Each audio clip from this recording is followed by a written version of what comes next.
วันเข้าพรรษาเลิกราแล้วเล่าเข้า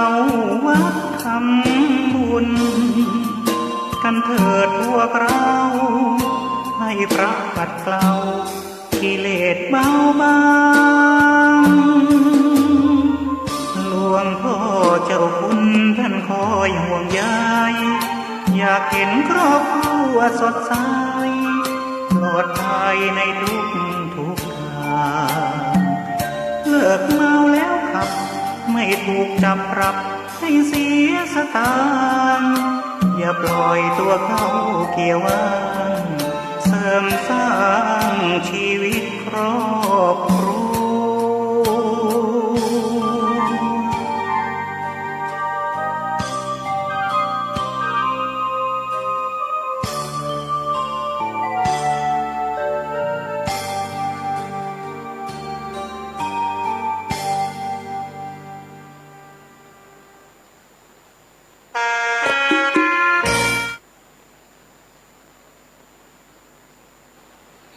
คนเราจำสินกินตามอยากนำไตรมาส3 เดือนข้ามปนหลวงล้ำยิ้มบุญตัวห้องไทยเฮาจำสินนอนวัดป้อข่าวแม่ข่าวเติมบุญแสงเอานี่ปานไปหน้าเนาะบุญไผ่บุญมันเนอะขนาดสไตล์ปล่อยแม่เนาะอันนี้คือว่าการกินการต้านเขาก็ยังรักษากันอยู่ปาละมีธรรมน้อมนำแก่กาสา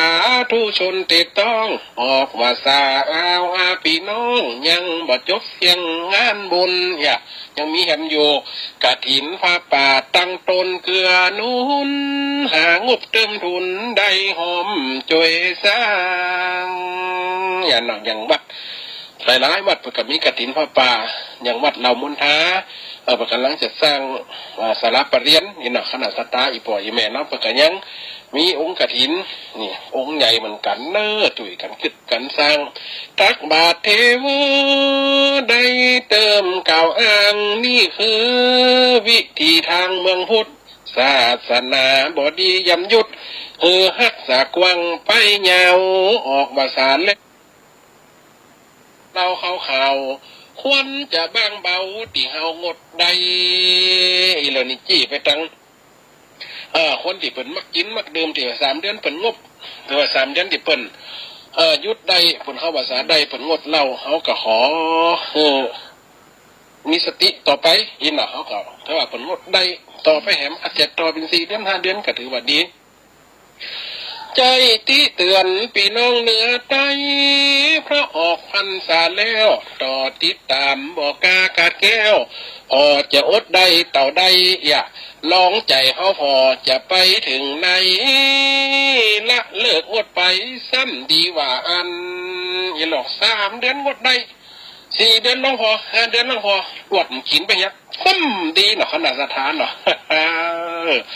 โอ๊ตกลางว่า3 เดือนได้กันยังทำได้เลยพี่น้องบุญกินตาลเตือนแทงแสซองที่ปฏิบัติกันมาศีล5 เซนป่าอากามูสุนี่นาตึงดีบ่น้อยนี่หัวใจศีล5ป่าอากามูสุนี่เนาะป่ากับป่านะกับอาทินนะกากับกาเมมุกับมุสาคือขี้จุขี้ไลสุก็คือสุราเมรยะอิโลนี่ของเมลัยของมึนเมากับคนงดคนเว้นท่องเห็นอ่ะได้ที่ตัวเอาเป็นที่ห้อยย่อมจากดีแต่ตักศรัทธายิ่งใจได้เข่งครัด7 วันถือได้ดีเลย7 วันนับถือศีลเนี่ยวันหนึ่งวันพระก็ได้วันศีลเนี่ยก็ได้เนาะออกว่าสารแล้วบ่ดีนี่เฉยพ่อเฮ้ยแม่เฮ้ยพี่น้องเจ้าข้าฝากบุญกินตานเอาไว้ภายหน้าสุขยืนยงในชัดเจ้าพุทธคนไทยไผ่บ่อละวัด สร้างบุญเตือนน้อยน้ำไปเหมือนหยาดน้ำยังท่วมเต็มให้หอมไว้แต่ไหนยังหูเต็มหม้อเปิ่นถึงว่าเนาะขณะสถานน้ำหยดลงตุ่มลงหม้อลงไหวันละหยดละหยดละหยดมันบ่แห้งเงินหายบุญเปรียบเสมือนอย่างนั้นมันก็บ่แห้งบ่หายหยดไปกระเติมไว้กลายเป็นบุญของเฮานี่เฮาตานเฮาได้เนาะเฮาจะตานเผื่อไผนี่เป็นไปบ่ได้ใครจะมาเนี่ยเผื่อเฮาก็เป็นไปบ่ได้เนาะแม่เอ๋ยพี่น้องเจ้าข้าฝากบุญกินตานเอาไว้ไปหน้าสุขยืนยงในชัดเจ้าพุทธคนไทยไผ่บ่ละวัดสร้างบุญเตือนน้อยน้ำไปเหมือนหยาดน้ำยังท่วมเต็มให้หอมไว้แต่ในยังหูเต็มหม้อตานศีลนั้นนามีอยู่ลา3 ข้อภาวนาไม่แต่ตักนี่ตานศีลภาวนานี่บุญสำเร็จได้3 ตังของเฮาได้ทำไผ่บ่อาจลักไปเสียว่าอันตุ้มใดบ่มีติซื้อบ่มีติขายเฮาทำอันใดย่อมจักหูใดย่อมจักหูใดน่ะฝากไปตามนะฝากไปกินข้าวกับนะสุมาตรฝากไปเหนียวไปทายก็เนาะได้ก็บ่ได้คนเฮาบุญกัน3 ตังเนี่ยเอาปฏิบัติเอาทานศีลภาวนาเลือกทั้ง3อย่างเลยนักก็ขอได้น้อยเนาะขอสาธาพี่น้องไก่ได้ป้อนใจยิงแล้วฟังขึ้นรายการบอกกากาแก้วหมดเคาะสิ่งอันตาลายเคาะฮ้อนเคาะให้เป็นเคาะตายเจ็บนอกเจ็บในหายไปจ้อยเคาะเจ็บหัวหูตาปิดปากเป็นถ้อย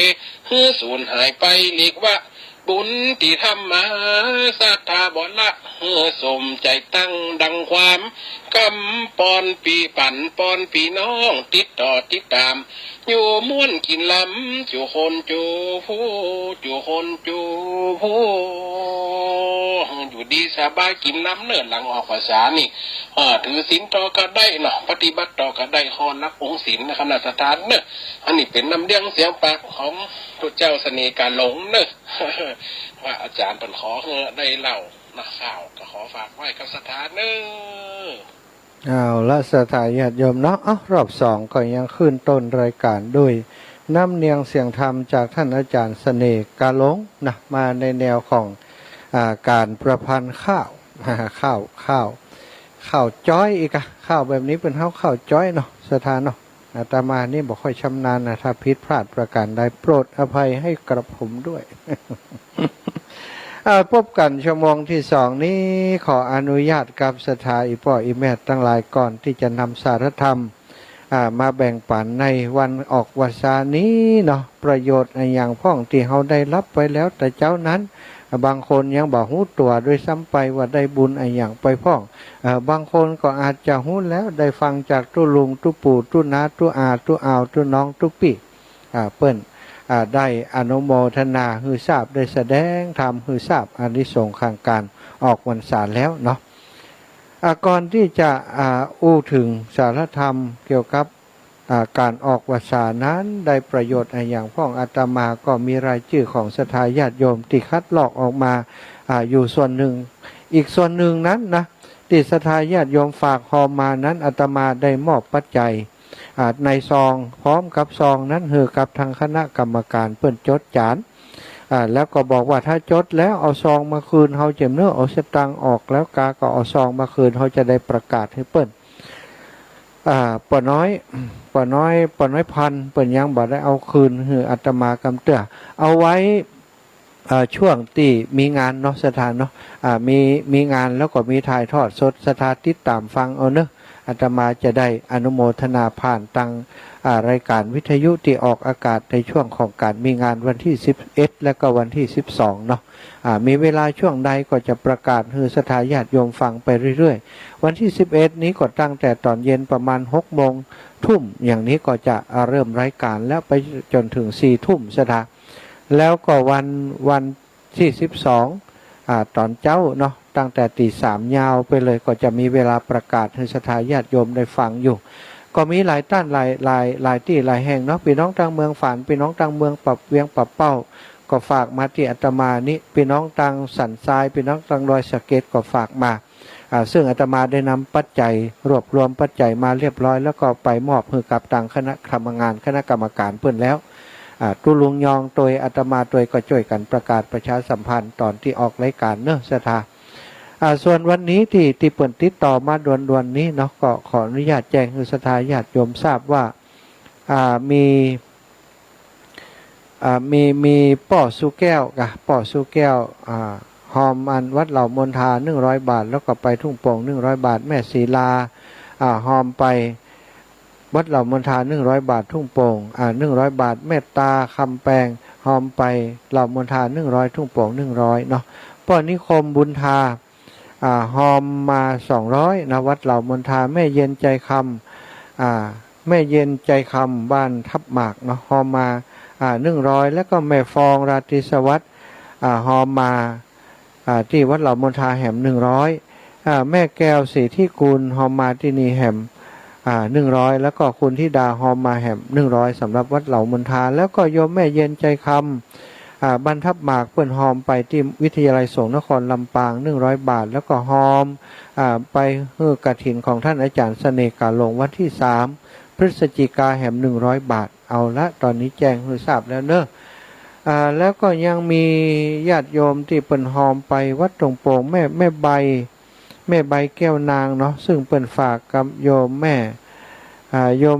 ม่บุญศรีทรงศรีสกุลนะฝากไปหอมวัดตรงโป่ง100 บาทหอมแม่บุญศรีเองนะหอม300 บาทแม่คำมีกาจุมหอม200 บาทแม่บุญเกียรติใจยะหอม300 บาทแล้วก็อันนี้เป็นน้องตามบันหอยเฮียอาตมาได้โมทนาตอนลำปางแล้วเนาะเอาละแล้วก็ที่ของท่านอาจารย์สาธิตนะของท่านอาจารย์สาธิตแล้วก็ก้อยเอาหลังกฐินกันแล้วกันอาตมาก็รวบรวมไว้หมดศรัทธาญาติโยมเพื่อจะสะดวกเนาะว่าช่วงนี้นั้นก็ขออนุญาตว่าเป็นตั้งเหล่ามณฑาแล้วก็กฐินที่ใกล้ๆนี้ก่อนตอนนี้ที่วัดเหล่ามณฑานั้นก็จะวันที่12แล้ววันพรุ่งนี้นะศรัทธาวันดาวันพรุ่งนี้จะเป็นทักษิณานุปทานกิจซึ่งอาจจะอุทำบุญอุทิศให้กับพระพรหมมงคลหรือหลวงปู่ทองสิริมังคโลเป็นหลวงปู่ที่มีคุณูปการต่อวงการส่งการเผยแพร่พระพุทธศาสนาของจังหวัดเชียงใหม่และของประเทศไทยของเฮาได้มีลูกศิษย์ลูกหาอยู่ทั่วโลกโดยเฉพาะผู้ที่ชอบในการปฏิบัติศรัทธาผู้ที่ปฏิบัติธรรมทั้งหลายครูบาอาจารย์ที่ปฏิบัติธรรมส่วนใหญ่ก็จะเป็นลูกศิษย์ลูกหาของหลวงปู่ทองของเฮาโดยเฉพาะสายเชียงใหม่นี้แทบทั้งนั้นเนาะต่างจังหวัดก็เช่นเดียวกันเปิ้นก็จะทำทักษิณานุปทานกิจคือกับหลวงปู่ปกติแล้วเวลาลูกศิษย์ลูกหาเมื่อหลวงปู่ยังมีชีวิตอยู่นั้นจะสร้างอะไรย่างก็จะให้หลวงปู่ไปดูไปพอไปแนะนำแล้วก็สร้างกันก็สำเร็จลุล่วงไปด้วยดีศรัทธางานนี้ก็แล้วกันก็เช่นเดียวกันตั้งแต่เริ่มต้นมาแล้วครูบาอาจารย์ก็บอกว่าเขาต้องเอาหลวงปู่เป็นหลักนะลูกศิษย์ลูกหาที่จะมาสร้างส่วนใหญ่ก็จะเป็นลูกศิษย์ของหลวงปู่และหมู่เฮาทั้งหลายก็เป็นลูกศิษย์หลวงปู่เช่นเดียวกันเปิ้นก็จะทำทักษิณานุปทานกิจคือกับหลวงปู่ปกติแล้วเวลาลูกศิษย์ลูกหาเมื่อหลวงปู่ยังมีชีวิตอีปอยอีแม่ทั้งหลายศรัทธาหลายท่านหลายคนก็ห้อมมาที่ท่านอาจารย์พระครูพิวัตรท่านพระครูสุเมธเนาะในวันที่29เป็นกฐินของวัดม่อนฤาษีส่วนวันที่30นั้นเป็นกฐิน200 กล่องที่ทางวัดม่อนฤาษีได้รับการสนับสนุนจากอบจ.จังหวัดเชียงใหม่เนาะซึ่งเป็นลูกศิษย์ลูกหาของท่านพระครูสุเมธธรรมเสวีแล้วก็ข้าบดีเศรษฐีใจบุญในทุนใจดีทั้งหลายจะมาเป็นเจ้าภาพมอบกฐินตกค้างให้กับวัดวาอารามต่างๆที่บ่มีกฐินโดยเฉพาะในเขตของเชียงใหม่ก่อนอันนี้ก็แจ้งให้ศรัทธาญาติโยมไผจะร่วมบุญร่วมกุศลกับทางวัดม่อนฤาษีที่ครูบาอาจารย์เพิ่นได้แจ้งผ่านสถานีไปตลอดเนาะก็ได้ร่วมโดยช่วยกันเนอะได้บุญได้กุศลด้วยกันพี่น้องทางลำปางก็โอนผ่านมาที่อาตมาก็มีแล้วก็หอมไปที่บัญชีของวัดม่อนฤาษีเลยที่เป็นบัญชีของกองทุน กฐินเนาะกฐิน200 กองที่วัดมอฤษีก็นักอยู่ศรัทธา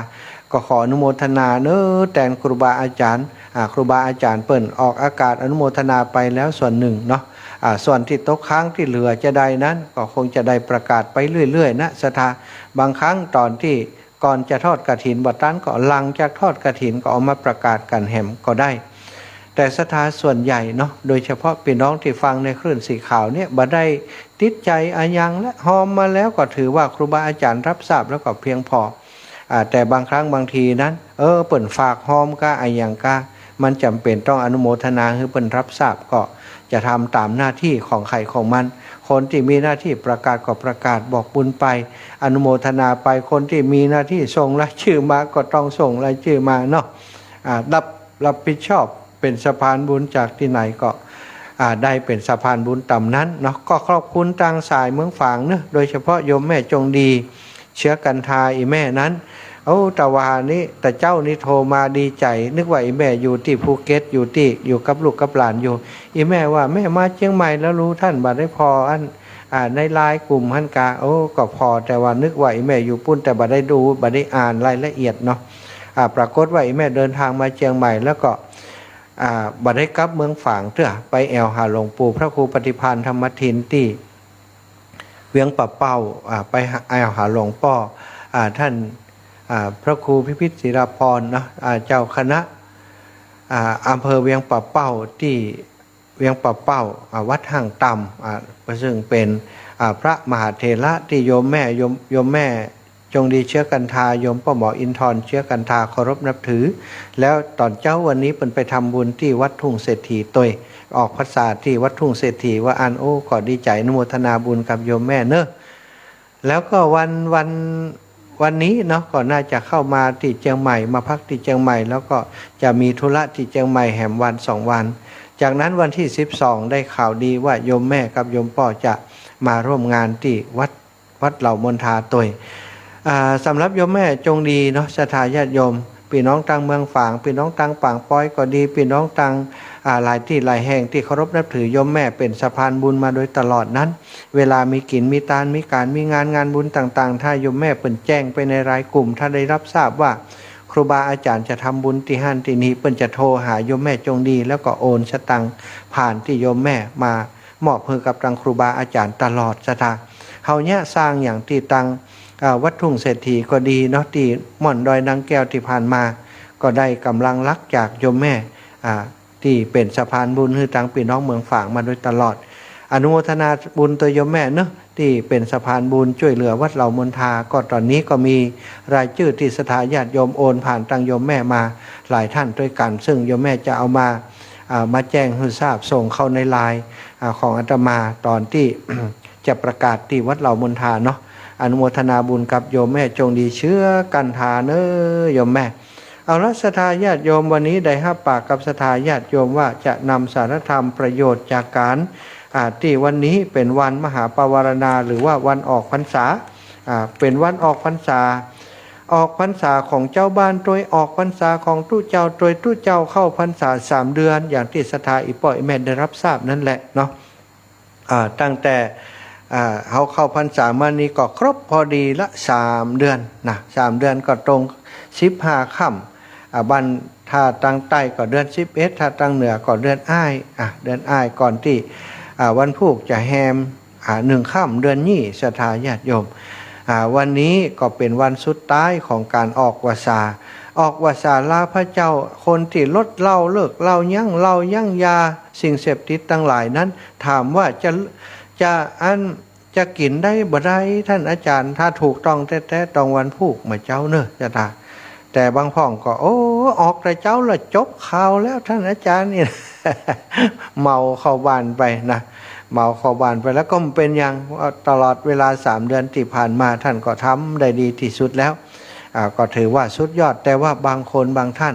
อย่างที่ในข่าวท่านอาจารย์ว่าตะกี้นะ3 เดือนยังอดได้อดต่อไปแหมได้กี่เดือนจังมันอดไปดีบดีบางคนเลิกได้ไปเลยนะสถานบางคนบอกเคยอดกำเตือพอมาอดนะตอนแรกมันหู้สึกทุรนทุรายแต่ว่าโดยความมานะพยายามก็สามารถอดหรือว่าเลิกได้ เลิกเล่าเข้าพรรษาได้อันนี้ก็เป็นสิ่งที่ดีน่าอนุโมทนาเนอะศรัทธาท่านใดคนใดที่สามารถทำได้อาตมาภาพขออนุโมทนาบ่ใช่เรื่องง่ายอีพ่ออีแม่ทั้งหลายการที่มีปกติครบเปื้องครบฝูงเข้าสังคมเดี๋ยวกินเหล้าเมายามีกิจกรรมมีงานอย่างต่างๆก็ก้งกันดื่มกันเป็นเปิดห้องว่าเป็นธรรมเนียมนะเป็นธรรมเนียมที่เปิดทำกันนี่หรอถ้ามีเปื่อนมีฝูงครบเปื่อนครบฝูงมันบ่กินด้วยกันมันถึงบ่ม่วนนี่นะก่อนแล้วแต่ไผ่แต่มันแต่ว่าถ้าอูถึงธรรมเนียมของชาวพุทธทั้งหลายนั้นเปิ่นก็บอกว่าโอ้สิ่งมูนี้มันเป็นสิ่งที่บันทอนสติปัญญาของเฮาทำให้เกิดความเสียหายกับชีวิตของเฮาได้หลายอย่างโดยเฉพาะสุขภาพเงินทองแล้วก็ความน่าเชื่อถือบางครั้งบางทีผิดศีลข้อที่5ดื่มเหล้าเมายาไปตีลันฟันแทงอย่างคนที่ก่อเหตุที่ผ่านมาเมายาศรัทธาญาติโยมมีปัญหาด้านหนี้สินสภาพสเปดเครียดสุดท้ายมาเอ็นดูสิ่งที่ก่อกรรมทำเข็นทำเวรหั่นนั้นเป็นเพศเป็นผีทำให้คนอื่นได้รับวิบากกรรมโดยตัวสิ่งที่ตัวทำโดยครอบครัวตัวโดยคุณพ่อคุณแม่ของตัวโดยเป็นเสียอกเสียใจที่ลูกเป็นคนอย่างอันก็เริ่มจากเรื่องของยาเรื่องของยางมูนี้และศรัทธาญาติโยมทั้งหลายเนาะดีแล้วที่ศรัทธาญาติโยมอีปอยอีแม่ยุดเลิกได้ในช่วงเข้าพรรษาบางคนอาตมาเคยหันอย่างบ้านอาตมานี้เอายกตัวอย่างใกล้ๆเนาะอันนี้ถึงในด้านที่ดีของโยมป้อมอนอาตมา103 ปีศรัทธา3 เดือนที่เข้าพรรษาเนี่ยนอนวัดโดยถือศีล8โดยนอนวัดโดยแล้วก็เลิกเหล้าอย่างเด็ดขาดแล้ววันนี้เปิ้นบ่กินเด้อเนอะศรัทธาวันผูกบ่เจ้าพุ่นนะเอาเลยละวันผูกบ่เจ้าออกพรรษาไปแล้วบ่มีวันใดที่ป้อมอนจะบ่เมาตลอดไปเลย9 เดือนเต็มพอมา3 เดือนเข้าว่าสัจจะศรัทธาบัดดื่มเลยบ่ดื่มเลยที่อาตมาหู้จักมานี่มีป้อมอนของอาตมาแล้วก็มีป้อมอนแห่มหลายครูหลายท่านแล้วที่เป็นคนหนุ่มๆนี่ที่บ้านอาตมามีขี้เหล้าหลวงอยู่คนหนึ่งบอกชื่อเพิ่นนะ9 เดือนเต็มเมาถึงวันบ่มีไผกินไผใจแต่พอเข้าพรรษาแล้วยัง3 เดือนเป็นผู้เป็นคนทำการทำงานรับจ้างอ้างบ่ายมาดูแลแม่ได้แม่ดีใจภูมิใจแต่พอออกว่าศาลแล้วเหมือนเดิมอันนี้เสียดายพระทุกท่านถ้าเปิ่นเนี้ยได้ตลอดไปเปิ่นจะเป็นคนที่มีคุณภาพขนาดไหนอันเนี้ยศรัทธาอีป่ออีแม่ตั้งหลายที่ตอนเข้าพรรษาอธิษฐานอย่างไว้เนาะสามารถปฏิบัติได้ตลอดพรรษาถือว่าเป็นคนสุดยอดของคนเฮาถ้าเฮาบ่ฝึกบ่ฝนบ่มีความมนะพยายามบ่มีการอธิษฐานลดละเลิกสิ่งบ่ดีบ่งามออกไปเหี่ยวผ่องศรัทธาอีป่ออีแม่มันจะสั่งสมสิ่งบ่ดีบ่งามเอาไปเอามาก็บ่ได้อย่างที่เป็นประโยชน์กับตัวเก่าซากอย่างเนาะติดตัวไปก็มีแต่กรรมบ่ดีบ่งามผิดศีลข้อ5นี้อันนี้สำคัญอีป่ออีแม่ทั้งหลายทำไมศีลตั้งหลายข้อเปิ้นถึงเลือกเอาลดเหล้าเข้าพรรษาเป็นศีลข้อลักในการมาอู้กันตอนเข้าพรรษานักหนาก็เพราะว่าศีลข้อ5นี้มันจะทำให้เฮาผิดศีลข้ออื่นๆไปแหมนักสุราเมรยะมัชฌะปมาทัฏฐานานะศรัทธาบันพ่องเฮาเว้นเหล้าเฮากินเบียร์บ่เป็นหยังวะความจริงนั้นอันนี้หัวหมอเนอะ หัวนายแพทย์สุราเมรัยสุราโดยเมลัยโดยนะเมลัยสุราเมลัยเมรยะมัชฌะปมาอันอย่างก็แล้วแต่ที่กินเข้าไปแล้วทำให้คนขาดสติตั้งอยู่ในความประมาทอันเรียกว่ามัชฌะปมาทัฏฐานาเฮาตั้งอยู่ในความประมาทอันนั้นถือว่าเป็นสิ่งที่อยู่ในศีลข้อที่5นี้คนเสพยาเนี่ยศรัทธาว่าแม่นก็แม่นบ่ใจเล่าโลท่านอาจารย์เขาเสพยาพุ่นอันนั้นสำนักกว่าเราศรัทธาตั้งอยู่ในความทำให้สติสัมปชัญญะขาดไปตั้งอยู่ในความประมาทสุดท้ายก่อกรรมทำเข็นคนกินเหล้าก็เหมือนกันศรัทธาตอนบ่กินเหล้ายิ้มบ่ยะยังไผบ่สวกบ่งะเวลากินเหล้าปากสวกปากงะตาตีตาต่อยตาบุบตาแตงตาฟันมีปืนเอาไปตากันยิงกันอย่างอีเป็นต้นศรัทธาเนี่ยศีลข้อที่5มันจะดึง ศีลข้ออื่นมาพิษด้วยกันมดพิษศีลข้อหนึ่งก็ง่ายพิษศีลข้อที่สองก็ง่ายบางครั้งบางทีเมามาแล้วโอ้บ่มีตังค์ซื้อเหล้าซื้อยาไปลักไปจกไปตุบตูบริจาคของวัดของวาก็มีวันก่อนนี้ก็ได้ข่าวให้หม้อไปตุบบริจาคเป็นการน้ำกับไฟวัดเป็นตั้งเหรียญตั้งใบซีใบชาวมันเอาไปหมดแชทศรัทธาญาติโยมบางคนตุบในวัดบ่ได้อุ้มไปตุบทางนอกวัดธรรมโมสังโฆเนาะอันนี้ก็เป็นเพศดิบอย่างที่ท่านอาจารย์ว่าตะคืนนะครับนั่นน่ะแล้วก็ข้อศีลข้อที่สามกินเหล้าเมายาไปกินในร้านอาหารไปปะใส่สาวน้อยหมายใส่เปิ่นตาหวานใส่กันเอาไปเอามาปากันไปเนี้ยบดีมาให้เอาไปเอามาติดพันกันกลายเป็นนอกจิตนอกใจครอบครัวกลายเป็นทำให้ครอบครัวเปิ่นแตกแยกด้วยครอบครัวขอตัวแตกแยกโดยสร้างเวรสร้างกรรมคนเมาเหล้ากินเหล้าบางทีจุมันง่ายนะศรัทธาจุคนอื่นในเวลาเมาเหล้านี่เล่นหัวเอาไปเอามาจุกันจุไล่กันนี่ทำให้คิดศีลข้อที่สี่ก็ง่ายเนี่ยเปิ้นบอกว่าให้ระวังศีลข้อที่ห้าให้ดีแต่ถ้าไผ่รักษาศีลข้อที่ห้าให้ดีศีลข้ออื่นมีโอกาสสมบูรณ์นักที่สุดถ้าบะอันแล้วก็เซ็ตบะก้องดองเนาะอันนี้ก็อนุโมทนากับอีพ่ออีแม่ทั้งหลายที่สามารถรักษาศีลได้แล้วก็ตลอดพรรษานั้นศรัทธาญาติโยมอีพ่ออีแม่ทั้งหลายไปวัดบางพ่องไปสวดมนต์ทำวัดทุกวันตลอดพรรษาบางพ่องสวดไปจนถึงปุ้นเดือนยี่เพ็งอันนี้ก็เช่นเดียวกันต้องอนุโมทนาเป็นอย่างยิ่งเป็นการทำบุญคือกับตัวเก่าที่สูงสุดแล้วศรัทธาการสวดมนต์ท่องบนพระธรรมคำสั่งสอนนี่บทสวดมนต์นี้นะ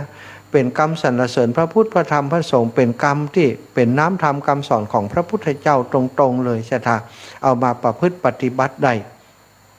เพราะฉะนั้นศรัทธาท่องบนก็ได้บุญได้กุศลเหมือนกับสาธยายธรรมเหมือนกับแสดงพระธรรมเทศนาเช่นเดียวกันนะศรัทธาทั้งหลายโดยเฉพาะถ้าไผ่สวดมนต์แปลได้นี่สุดยอดเลยแปลไปโดยงูความหมายไปโดยอันนี้เป็นสิ่งที่ดีแล้วก็อีกอย่างหนึ่งนะในเรื่องของการทำบุญทำทานนี่เราสามารถได้ทำบุญทำทานตลอดพรรษามีพระสงฆ์องค์สังฆเจ้าประจำอยู่ที่วัดวาอารามต่างๆเวลาเปิ้นจะไปไหนก็สัตตาหะเหี่ยส่วนใหญ่เปิ้นก็ไปไหนอยู่ที่วัดที่ว่านอกจากจะมีงานบุญต่างๆที่มีกิจนิมนต์หรือว่ามีกิจของสงฆ์จะต้องไปเปิ้นก็จะไปกันเนาะอันนี้นอกจากเขาได้ทำบุญทำทานได้ทำวัดสวดมนต์ได้รักษาศีลได้ปฏิบัติธรรมตลอดพรรษาแล้วการที่เราได้รับการอบรมจากครูบาอาจารย์ช่วงเข้าพรรษาก็ถือว่าเป็นสิ่งสำคัญในการเข้าพรรษานั้นทุกวันพระศรัทธาก็จะมีการแสดงพระธรรมเทศนาโดยเฉพาะในพื้นเมืองภาคเหนือเฮาเปิ่นใส่เข้าบาตรแล้วกาพระสงฆ์องค์สังฆเจ้าสวดพาหุง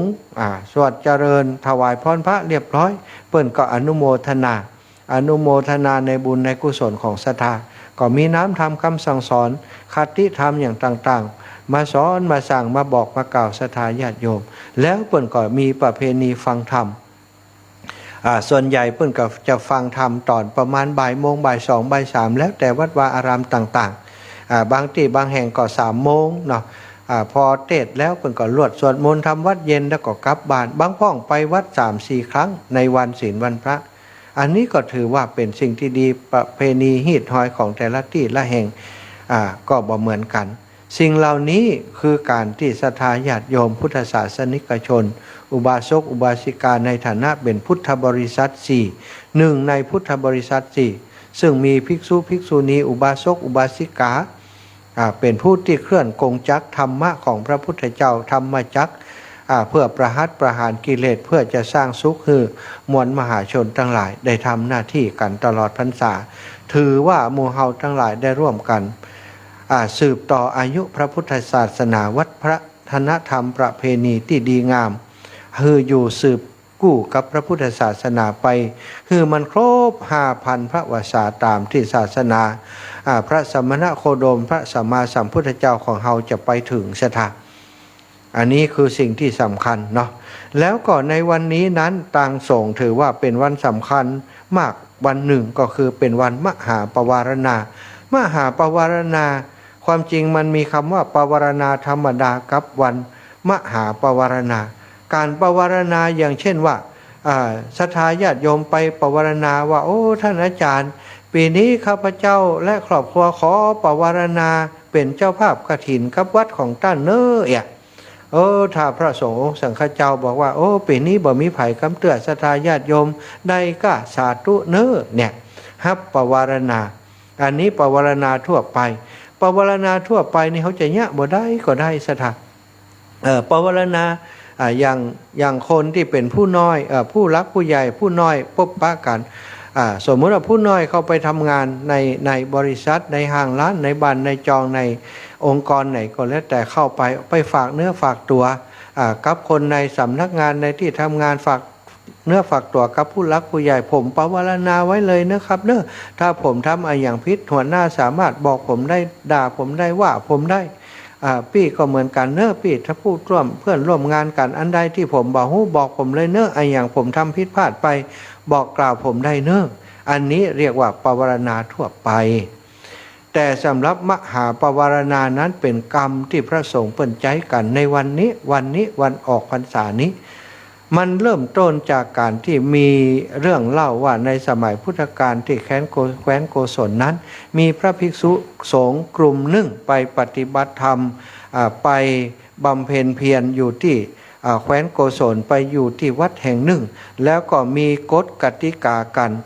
ในกลุ่มพระสงฆ์ที่ไปด้วยกันนี้โดยพระมีมหาเถระปั้นเป็นผู้บัญญัติขึ้นมาว่าเอาละเข้าพรรษานี้เขาจะบ่ปากกันเขาจะบ่อู้กันตั้งกฎตั้งระเบียบขึ้นมาห้ามมานั่งอู้นั่งจากันมีอย่างก็สื่อการสารกันโดยใช้ภาษาใบ้เอาเนอะว่าอันเนาะอูกจากันเรียบร้อยตกลงกันเรียบร้อยกฎปฏิบัติแบบที่ตกลงกันไว้ก็เลยกลายเป็นว่าบางทีต้องการจะสื่อสารต้องการจะอู้จากันก็พอหน้ากันมาได้ใช่ไหมบอกว่าจะสื่อสารจะได้เพราะใช้ภาษามือภาษากายอย่างต่างๆนี่มันแบบเหมือนที่เขาอู้กันนะหรือว่าเขียนใช้โน้ตใช้อย่างฮื้อกันนี่มันก็จะเป็นทำความเข้าใจกันง่ายแต่ถ้าเป็นภาษาใบแบะเองนะแปลว่าอย่างบ่ฮู้เนาะแต่ว่าก็อยู่ด้วยกันอย่างอันสถาอึดอัดโมติอึดอัดบอกจะว่าจะได้บ่เปิงใจคนนี้บ่เปิงใจคนนั้นจะได้คนนั้นมาก้าวไก่เฮามาทำมาวุ่นวายกับเขาจะบอกเขาหรือว่าใจเนี้ยอย่างก็บอกบ่ได้หันคนนั้นทำพิษจะบอกก็เขาบ่เข้าใจบอกกันบ่ได้บางครั้งบางทีผู้น้อยนี่หันผู้ใหญ่ทำพิษจะไปบอกก็บอกบ่ได้เหมือนกันเช่นเดียวกันพอออกพรรษาแล้วมีพระภิกษุสงฆ์ในกลุ่มนั้นส่วนหนึ่งเดินทางไปกลับไปวัดพระเชตวันกลับไปหาพระสัมมาสัมพุทธเจ้าพระองค์ก็ทูลถามก็ทรงถามภิกษุทั้งหลายว่าเธอไปจำพรรษาที่แคว้นโกศลเป็นจะได้สบายดีก่อได้มรรคผลนิพพานอย่างพ่องได้ปฏิบัติจะได้พ่องพระมหาเถระได้สอนเธอจะได้พ่องภิกษุทั้งหลายเหล่านั้นก็เล่าเรื่องราวต่างๆให้พระพุทธองค์ฟังพระพุทธองค์ก็ทรงตรัสว่าบาทาแล้วบาใจนะ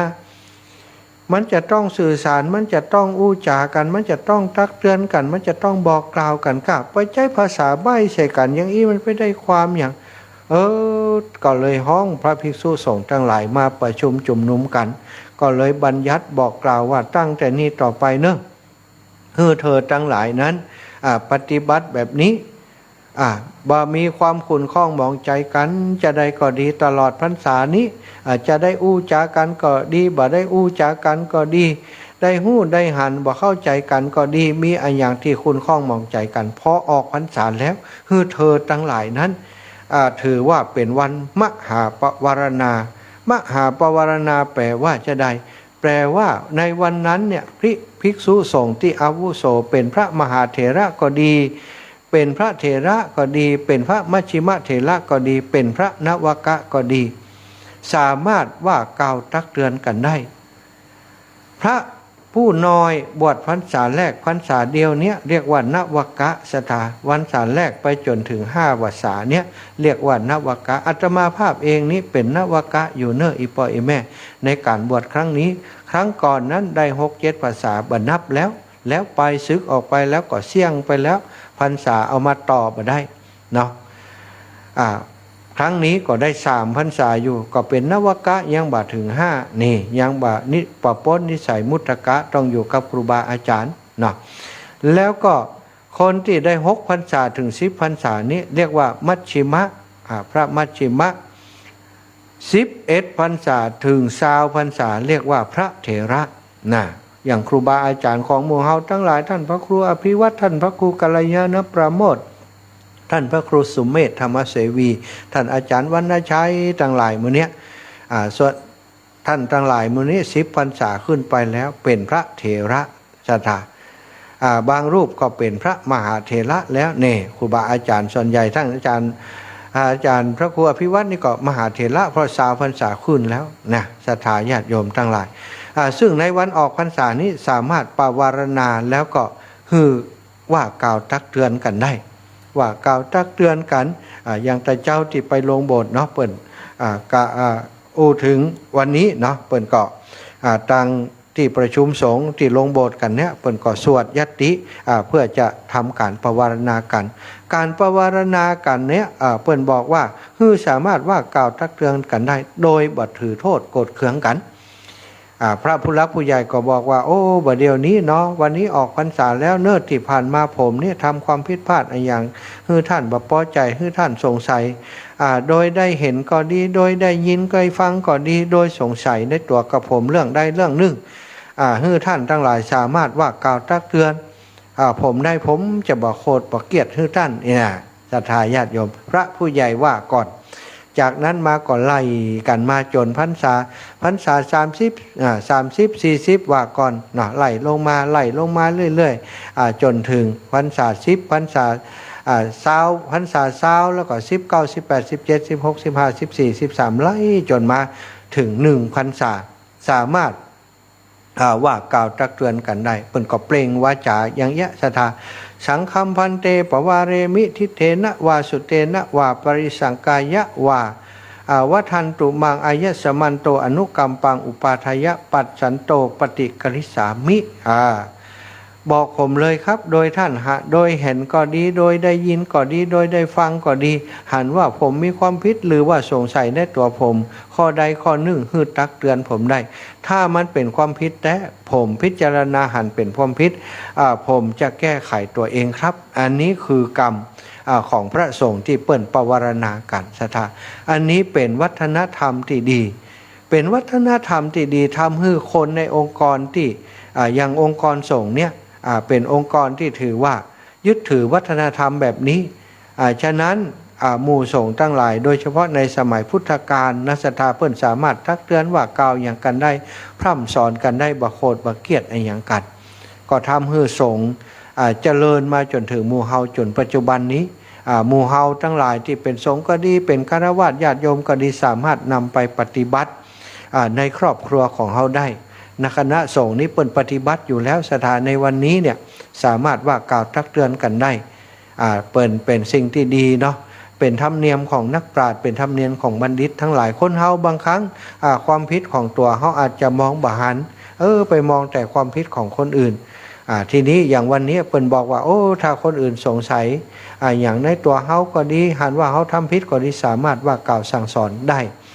โดยบ่โคตรบ่เกลียดด้วยบ่เคืองศรัทธาญาติโยมสามารถเอาไปทำที่บ้านได้ไปอู่กับลูกกับหลานก็ได้นะโอ้อีแม่วันนี้ไปวัดมาเนอะอีลาเนาะตลอดเข้าวสาติผ่านมาอีแม่ก็บอกฮู้นะบางครั้งบางทีเนี่ยอาจจะเนี่ยอย่างให้ลูกบ่เปิงอกบ่เปิงใจบ่เข้าใจในสิ่งที่อีแม่ทำหรือว่าบ่พอใจก็ดีโดยการหันก็ดีโดยการได้ยินก็ดีได้ฟังก็ดีโดยสงสัยในตัวแม่ว่าอ่านอย่างอี้เนี่ยยุติธรรมลำเอียงกายจะได้ลูกสามารถว่ากล่าวให้แม่ได้เนอะถ้าเฮาอูอย่างอีแม้กระทั่งลูกเต้าสามีภรรยาก็สามารถทำต่อกันได้บางครั้งบางทีการเปิดใจใส่กันนี่มันทำบางทีปัญหาบางอย่าง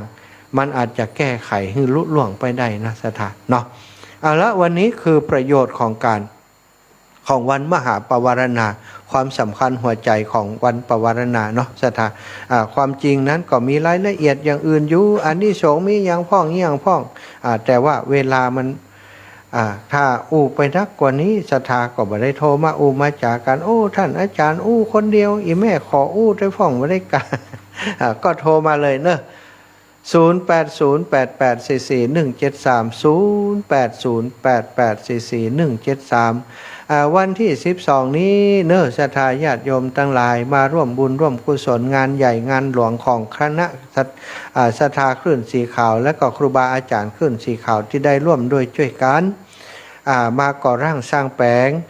วัดใหม่อารามใหม่ที่วัดเหล่ามนทาวันที่12เนอะเริ่มตั้งแต่9 โมงถึงบ่าย 2 บ่าย 3 โมงเนาะตาลกฐินวางศิลาฤกษ์และก็ตาลกฐินเนอะเจริญพรศรัทธาญาติโยมมาแอวมาหากันได้มาร่วมบุญด้วยกันได้เนอะเจริญพรแม่ยายพร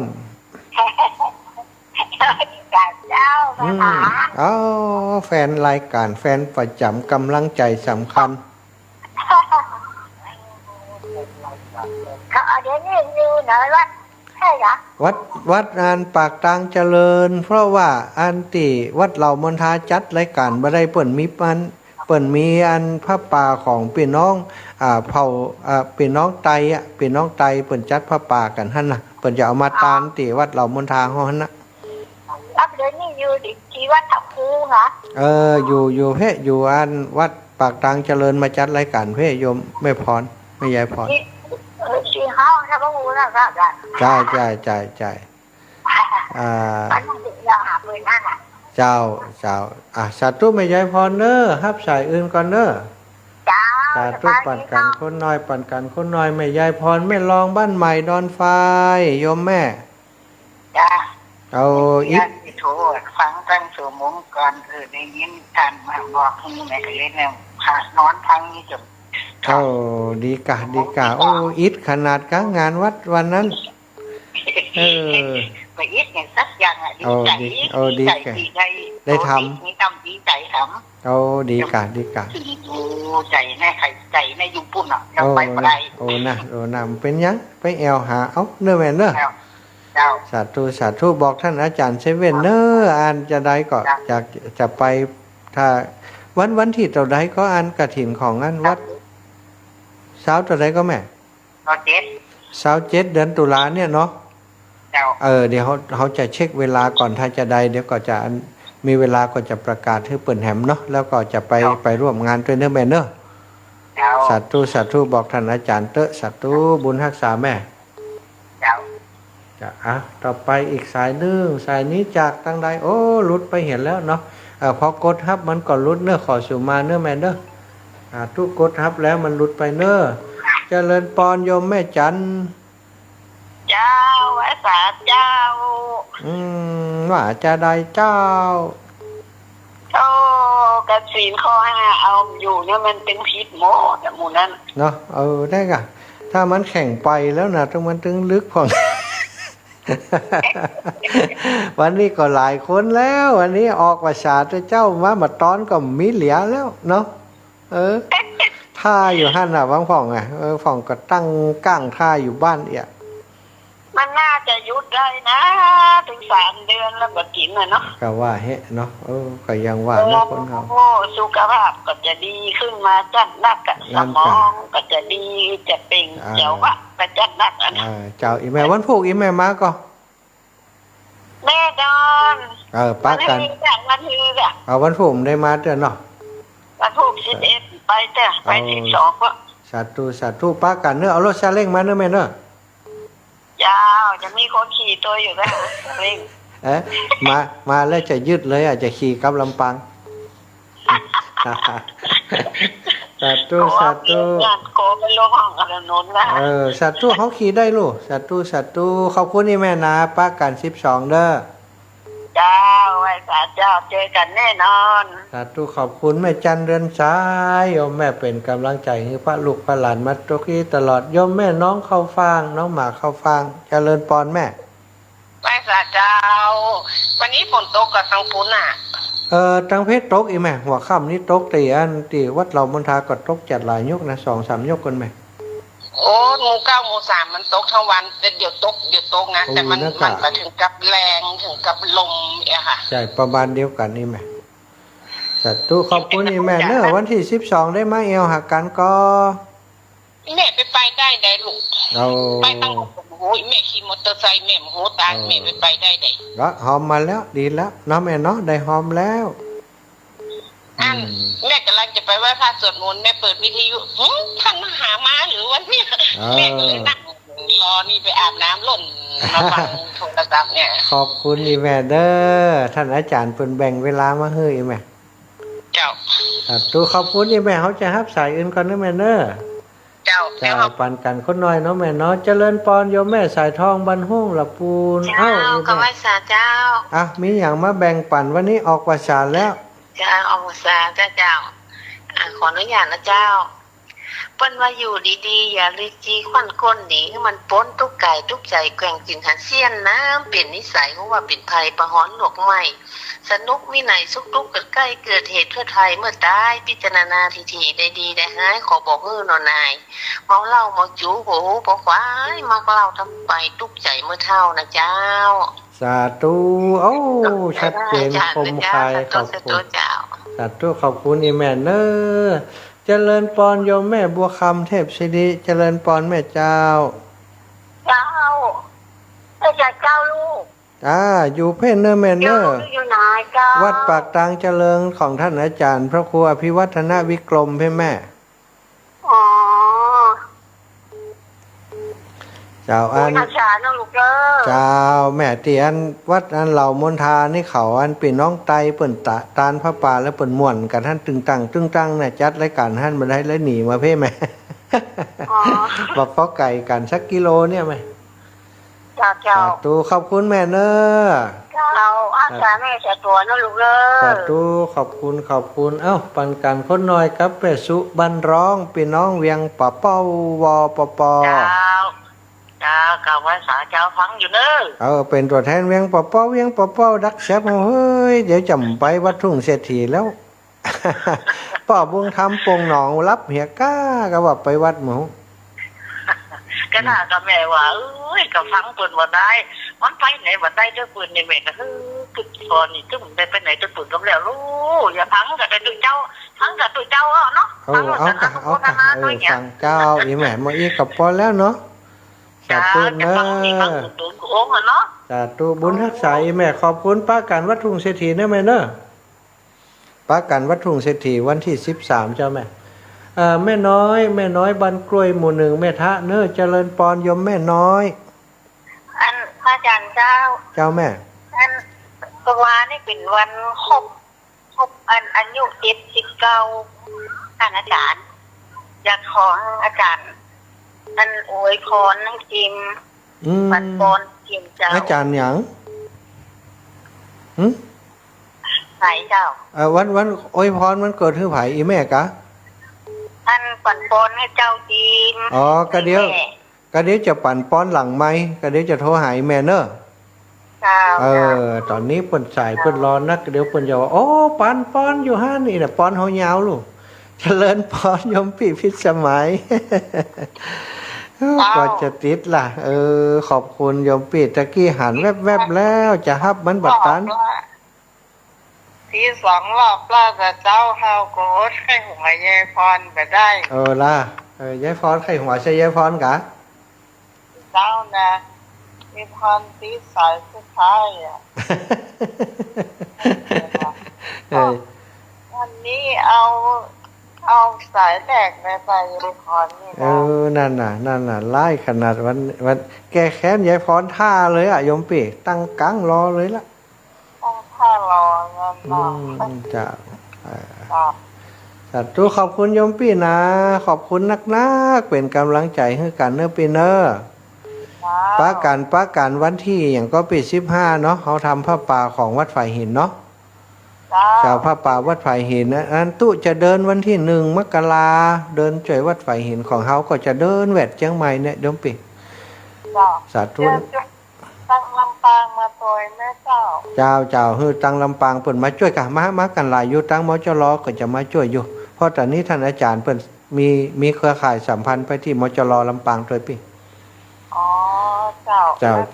ขอบคุณล่วงหน้านะเจ้า เจ้าสาธุขอบคุณโยมปีนักหน้าขอแหมสายนึงเอาแหมนิดหน่อยแม่แก้วกันทะวัง เจ้าไม่สาเจ้า พี่น้องขวางเปาหมู่11อ่ะ เจ้าผู้ชีวิตของเราเจ้า อีแม่มากอีแม่มาก12 ฮะ มากำมา12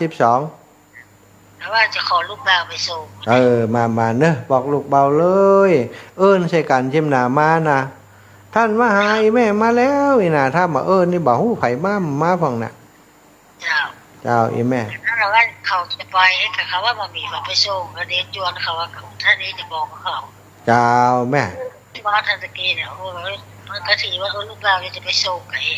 ดีถ้าเขาตึงมาเนาะ โทรจะเป็นผู้ขี้สายเพิ่มมาได้ต้องมาฟอนโชว์ตะกี้แล้วดู กว่าจะติดแหละแสดงว่าสายมันซ้อนกันนักเนาะแม่เนาะเอาละสายอีแม่จะเป็นสายสุดท้ายของตู้เนื้อแม่เนอะ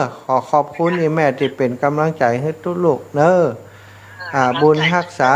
สถาญาติโยมทุกผู้ทุกท่านตัวเอาละสำหรับวันนี้ก็ขออำนวยอวยใจศรัทธาอีพ่ออีแม่ทั้งหลายที่โทรมาก็ดีบ่ได้โทรมาก็ดีฟังอยู่ตั้งบ้านตั้งจองฮือท่านเจ้าทั้งหลายพร้อมกับลูกหลานครอบครัวแห่งท่าน